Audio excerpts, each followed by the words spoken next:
ESPN. We're broadcasting live from the E&B Granite Studios at the Centene Community Ice Center.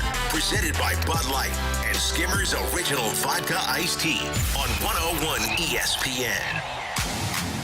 Swing, fly ball, well hit. Grisham going back, still going. Warning track, turns, that's off the wall. 2 runs are going to score. J.J. Weatherholt with a double to straightaway center. And the Cardinals break through in the 5th inning. Swing and a shot to center again. Grisham on a sprint, not getting that.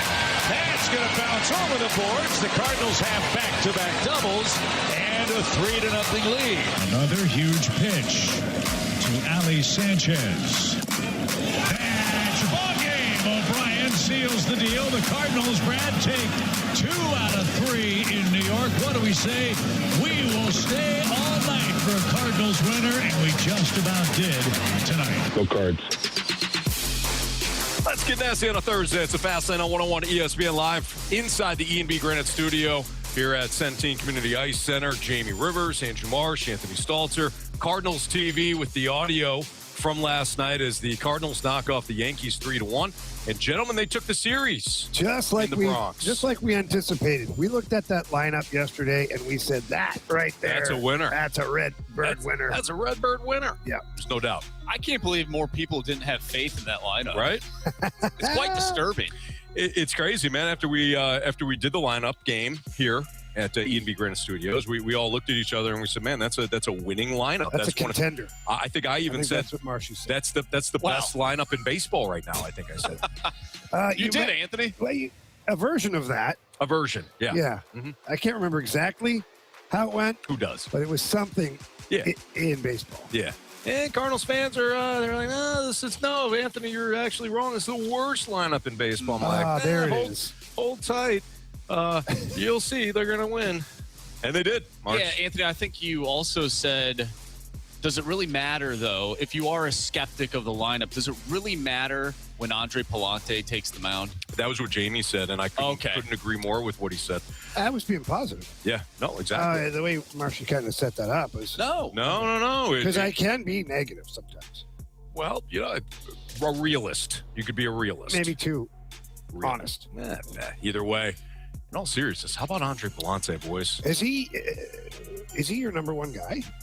Like he has pitched like your number one guy. He's got 12 wins, which I know we don't really put a lot of weight in that, but I feel like every game he pitches, he goes 6 innings or deeper. 17 straight, by the way. Or I'm sorry, let's see. Hold on, I got 17th start into at least the 6th inning. Yeah. I don't know. Is Andre Palante maybe the most disrespected pitcher in that rotation? I think he's the most underrated.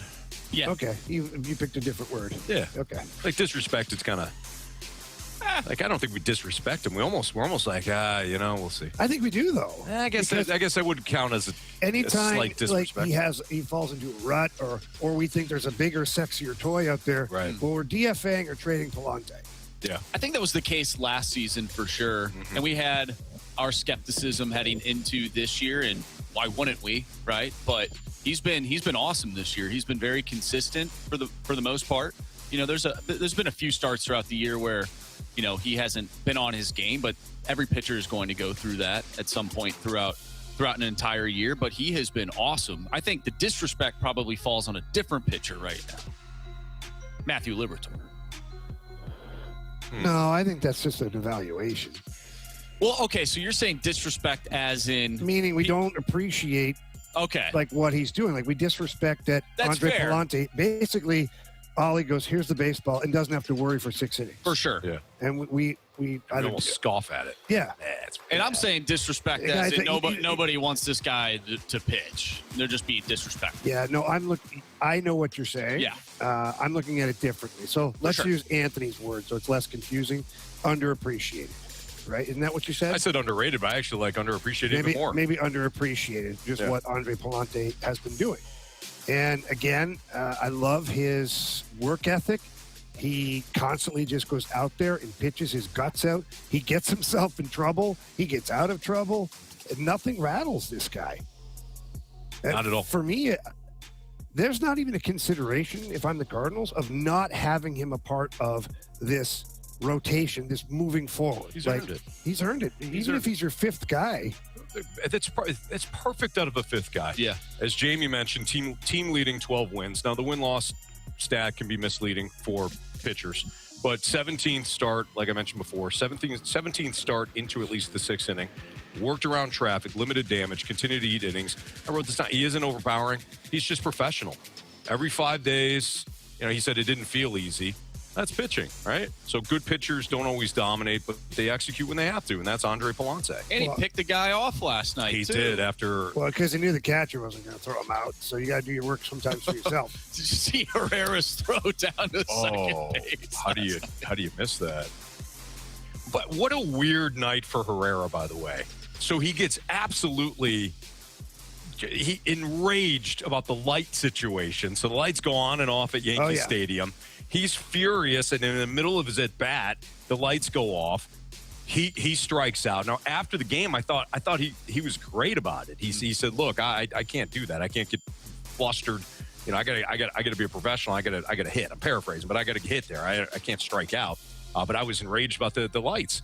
He has the one airmail in the center field that was awful, and then he had perhaps the call of the game where he tapped the helmet and got the strikeout when there was bases loaded with only one out. He's good at that. Man. Yeah, he's been great all year at has. identifying the strike Do they zone. have that stat? They must have it somewhere. The best catcher in the league at calling for the replay. They've got to have He's that on the somewhere. Mount Rushmore in 2026. I can tell you that. He's definitely up there. He's been great. That wound up being the biggest moment of the game, because while I think who walked him in? Soriano walked in the next batter.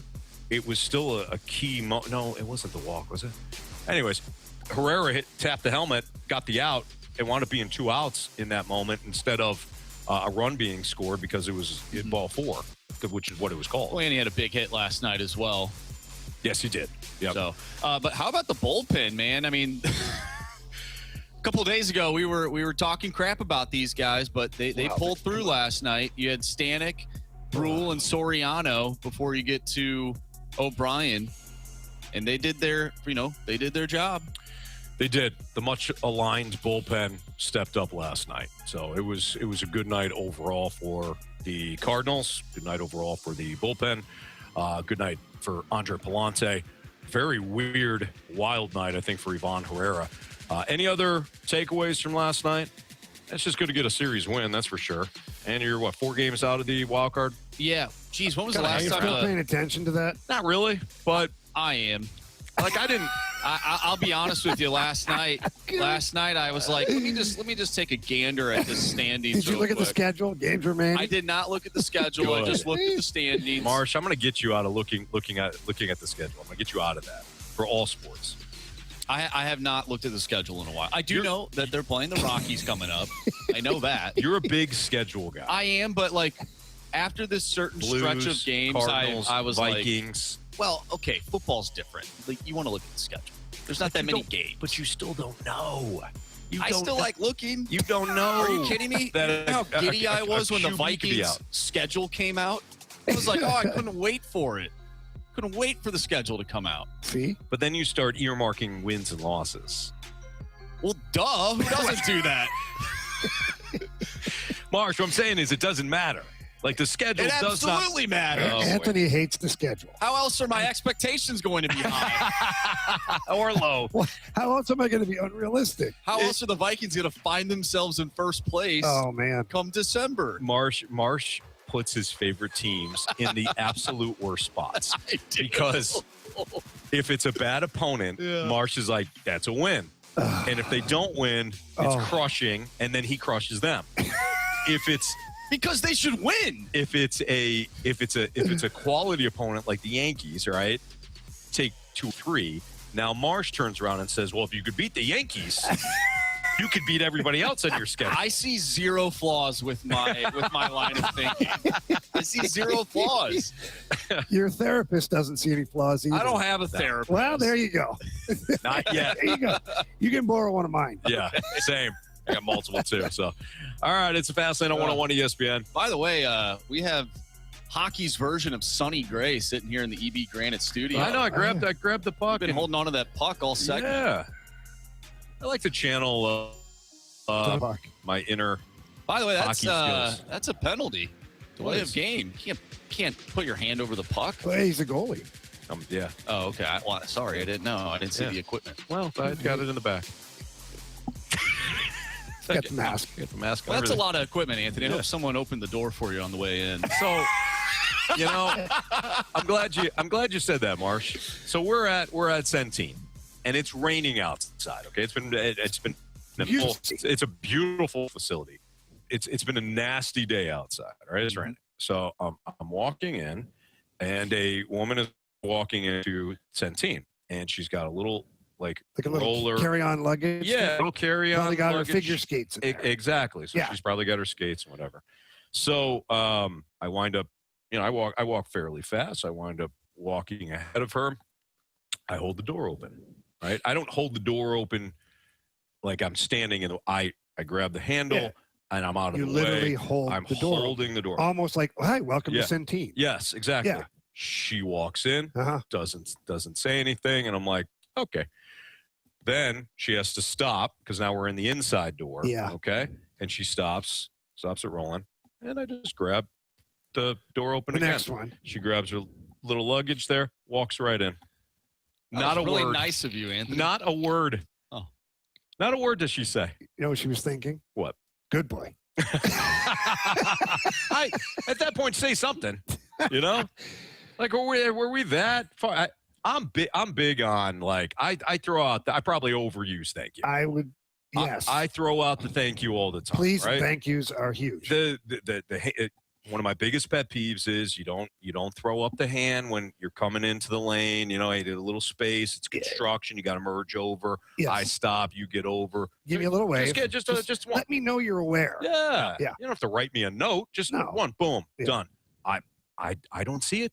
I don't see it in today's age. It's not courteous at all. It's not. It's not all the time, though. No, it's not all the time. It's certain people, and I get angry too because when we were raising our children, it was always please and thank you, please and thank you, and we still, in the house, it's please and thank you. And I will say this: like when we leave the house or anytime my kids are anywhere, I get compliments all the time. Oh, they're so polite. They're very well mannered. I'm like, great. Yeah. So then when somebody is completely not well-mannered or unaware of like, it's time to say thank you or please, that makes the wires touch a little bit. Same. And sometimes I do say things.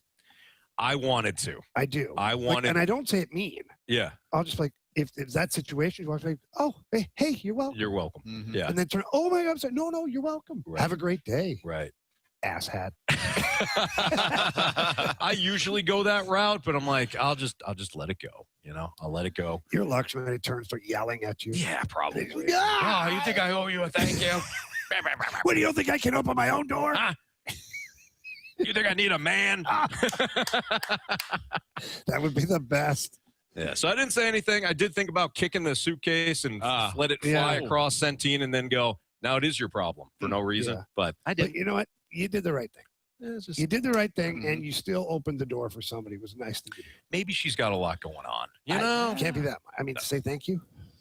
Chivalry is not dead. No. Anyways. It about depends who you ask. But I don't think. I don't think so either. I don't think it needs to be dead. No. Some people feel like I could do this for myself. Okay. Right. Wow. Uh-oh. What? Mahomes' long buddy. You don't do nice things for the thank you, Anthony. No, but it's. I didn't do, and they're right. They're right. I don't do that for the thank you. But my God, you're not gonna say thank you for opening the door. Yeah, you don't need to write me a poem. Okay, so just a quick thank you. Let's isolate for a second. You don't do nice things for the thing. Okay, yeah. I understand. You're not looking for the praise or the reward for it.